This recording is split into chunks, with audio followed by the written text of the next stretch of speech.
For 5 minutes.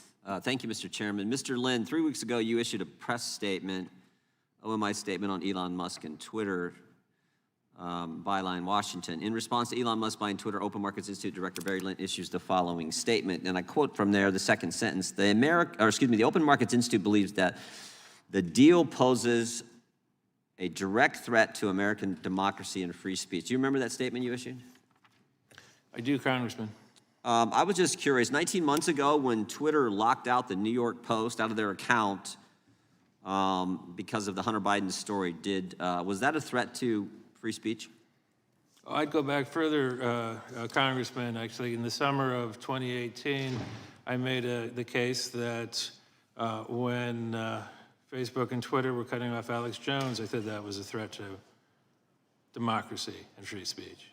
So when they banned the story in the October of 2020, would you call that a direct threat to democracy? I mean, I look at the days running up to the most important election we have, the presidential election, and they keep a story from the American people. So you would agree with me that was a threat to democracy? I think that the threat to democracy is to have allowed so much of our media to be captured, the control over so much of our media to be captured by a few people in Silicon Valley. That's not what I asked you. I asked you, was that, the fact that they blocked that story, was that a threat to free speech and democracy? I think we see threats to free speech and democracy every day in this country, and they're opposed by the power. But again, you're not answering the question I asked you. I asked you specifically about that example. In the run-up to our most important election, we have a story about Hunter Biden's laptop that 51 former intelligence agents told us was Russian disinformation. We know that was false because the Washington Post told us 2 months ago that it was true. And I'm just saying, was that a direct threat to democracy and free speech, as you just said in your press release from 3 weeks ago?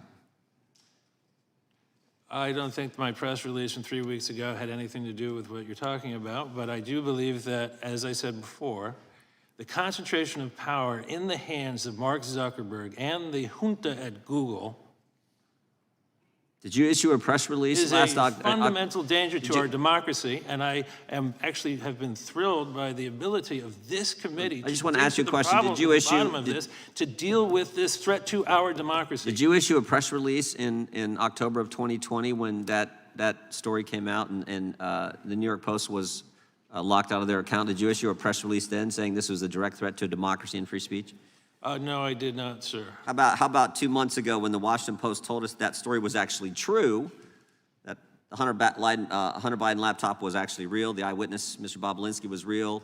The Washington Post did 2 stories within like 4 minutes.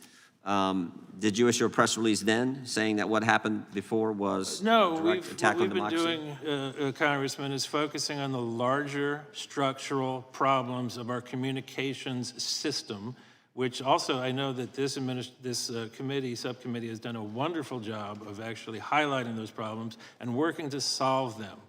And I believe that that's the way to deal with this, is not to focus on individual problems, but to focus on the fundamental structures that pose direct threats to our democracy. Have you talked to anyone at the FTC about Elon Musk's attempt to buy Twitter? I have not, Congressman. You've not talked to anyone? I have not spoken to anyone at the FTC about Elon Musk trying to buy Twitter. You just issued the press release.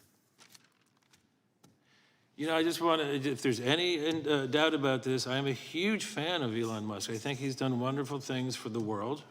I think what he's done with Tesla is fantastic. I think what he's done with SpaceX is fantastic. And I just think you can't have too much power concentrated in the hands of one person. And that is pretty much the theme of everything that we do at the Open Markets Institute. Do you think, do you agree, it's been announced a few weeks ago that the Biden administration in the Department of Homeland Security has formed a disinformation governance board. Do you agree with the formation of that board? I think that there is a problem of disinformation in this country that is largely due to the structure of regulation over the platforms that control our communications in this country. You think it's okay for government to decide what kind of information, which is exactly what this Disinformation Governance Board, you think that's okay? I did not say that. I said it is important for the people of the United States. Well, let me just ask it real simple. Do you support the formation of the board or not? The time of the gentleman has expired, but the witness may answer the question. I don't know enough about that particular issue to say yes or no. Come on, Mr. Lynn, you can give an answer to that question. Do you support it or not? The time of the gentleman has expired. I now recognize the You said he gentleman. could answer the question. I just tried to He get him to answered answer. it already, Mr. Just tried to get a Ranking yes or no Member. answer, I Mr. accommodated as much as I could. I now recognize the gentleman from New York, Mr. Jones.